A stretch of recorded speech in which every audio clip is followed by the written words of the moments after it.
বিদায় নিলেন মা উমা। আজ দেবী বাসন্তীতে দশমী তিথি। 3 দিন পূজোর্চনা গ্রহণ করে দেবী বাসন্তী ফিরলেন কৈলাসধামে।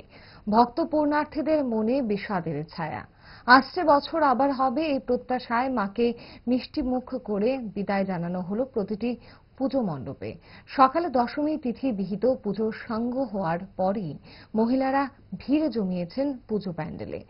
মা উমাকে বিদায় জানাতে নানা আচার পালন সহ সিঁদুর খেলায় মেতে ওঠেন মাতৃশক্তির প্রতিনিধিরা।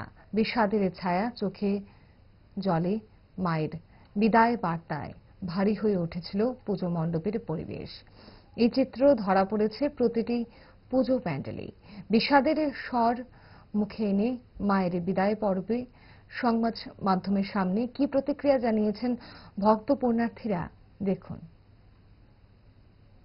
আজকে আমাদের মায়ের বিদায়ের বেলা, আমরা মন সবাই ভরাক্রান্ত, সাথে আবার খুশিও যে মা আবার আসবেন, আমাদেরকে আশীর্বাদ করবেন এবং আমাদের সবার জন্য মা অনেক আশীর্বাদ করে যান প্রতি বছর।